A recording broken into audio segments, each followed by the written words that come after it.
Welcome to the podcast of the Political Page blog with commentary from an attorney and entrepreneur on the political and social issues of the day, from a rationalist, libertarian, and often irreverent perspective.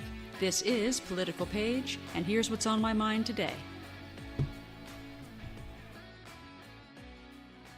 Hello and welcome to the blog of the 18th of June, 2019. This one is entitled, Neither Snow Nor Rain Nor Heat. Trump Draws a Crowd.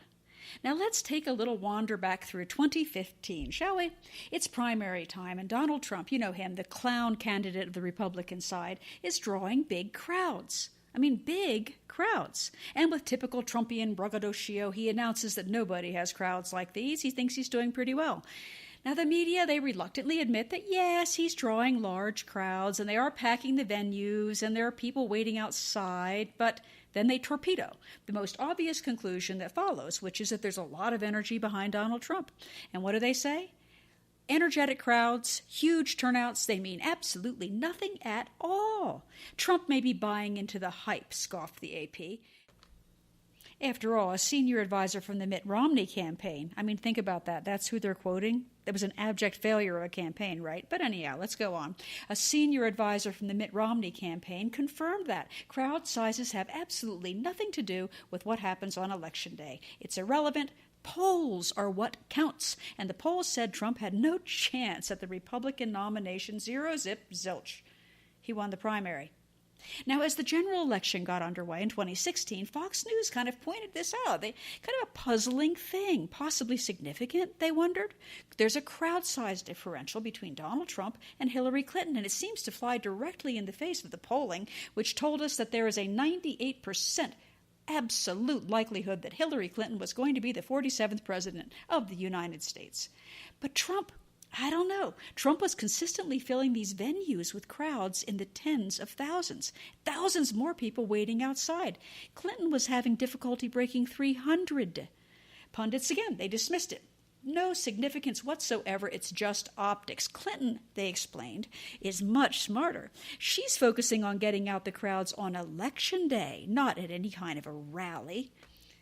The Trump rallies were nothing more than an exercise in his egotism. They meant absolutely nothing. In fact, they were stupid. Yes, they were idiots to do this because really, as they put it, if you're going to get Aunt Edna out one time of her house to do something, you want it to be on the day she goes to the ballot box, not the day she goes somewhere to be entertained. And as the campaign advanced and went on, Trump started drawing 20,000 or more to some of these speeches. Clinton's still struggling for a few thousand people. Many of those were bribed or bussed in by panicked activists desperate to fill these empty rows of seats. The reason for this? Well, the media had an answer for that. Trump ranted. He was entertainment. Clinton was serious. She was a policy person. And people vote on policy, not entertainment. And so it went, despite all of the rallies and all of the thousands of people lined up to see Trump and all of the hundreds of people being forced into the venues to see Clinton, until Trump won the election by 304 electoral votes. Now, apparently, some of those people who just wanted to be entertained, I guess they found the ballot box pretty darn entertaining too, and Aunt Edna, who they were trying to get out on ballot box day, she stayed home and knitted another doily. Now, let's skip forward. That's not really relevant. It's all ancient history, right? Here we are in 2019, and the media and the pundits, those who know, they're once again hyperventilating over their polling, which is showing every single Democrat candidate all the way down to Beto, I look like a Kennedy O'Rourke, trouncing Trump by double digits. And yet, I don't know, and yet we rubes, we just keep on using our eyes, don't we? Beto O'Rourke just had a rally, and he did it at a student union on a college campus. And that ought to be natural territory for the skateboarder boy. Guess how many showed up? 100 bored college students, and they probably came for the pizza. Unless you think I'm picking on poor Beto, I'm truly not, because just recently they had this big confab of Democratic candidates in Atlanta, again, natural territory for the Democrats, and they had town halls and speeches and all sorts of things like that, and most of the candidates showed up, and they were excited to have town halls where 100 people showed up. Seriously? What's with this 100-person trend?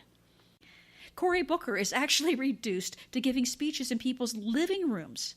Now, to be fair, Elizabeth Warren's doing a little better. She tends to draw a couple hundred people, and once in a while, though, she will hit a record haul. She'll hit that sweet spot and get like 6,000 people listening to her give a speech. And the big kahuna of all the Democrats, the front runner Joe Biden, well, if you listen to Politico, they're basically running repeats of their 2016 excuses for Clinton.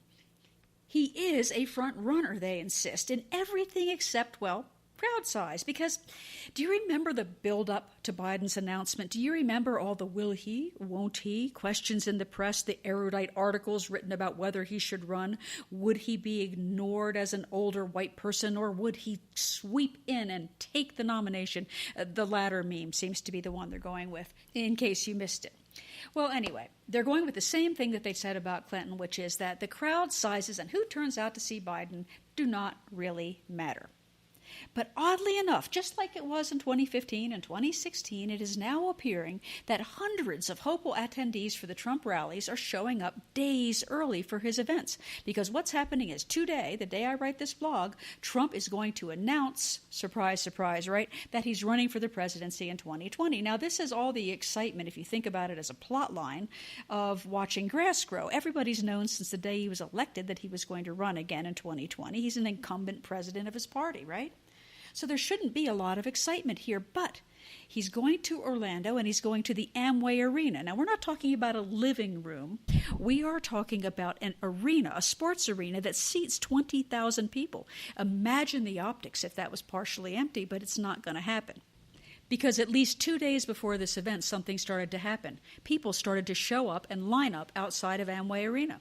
And they didn't just line up. They brought their tents, their sleeping bags, their coolers, their banners, their hats. And I have to give these people credit. If you have ever been in Orlando in June, it is like Hades. It's about 100 degrees and 90% humidity. It's absolutely freaking miserable. In fact, it's actually dangerous to your health. But they needed to get there early because Amway Arena only holds 20,000 people, and they have had 100,000 requests for tickets to see this rally. 20,000 seats are not even expected to come anywhere close to the on-the-ground demand to see this thing. Huge movie screens are being stuck up all over the outside of the arena. Even The Hill sullenly admitted that the campaign announcement rally looks to be, quote, setting records. You think? The roads around the Amway Arena are going to close by 9 o'clock this morning. Area highways, including access to I-4, are closing as of 2 p.m. Rail travel has been expanded to try to handle it. Air travel is considered likely to be impacted. People are being told to show up at Orlando Airport early. There's emergency parking plans in effect. 100,000 ticket requests. 2 days of people lined up in 100-degree heat. Movie screens for the tens of thousands who won't fit into the 20,000-seat sports arena. Interstates, rail, air travel are impacted. They're extended or they're shut down for a pro forma announcement that was a no-brainer from the day Trump was elected in 2016. Compare that to Joe Biden with all of the hype, drawing under 6,000 people for his own announcement. I'm sorry, maybe I'm a rube who believes my own eyes, but it sure as hell looks like Donald Trump is about to be reelected to the presidency of the United States in 2020. Hey, but the media and the pundits assure us that his efforts will be at best an uphill battle, because everybody knows crowd sizes are a meaningless metric. They don't translate into votes.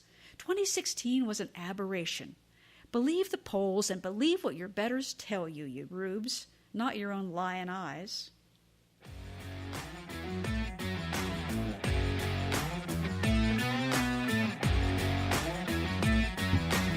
Thank you for tuning in to the Political Page podcast today. Original blog articles, complete with a lot more information and great links to original source material, can be found anytime on politicalpage.net. That's political, P-A-I-G-E, .net.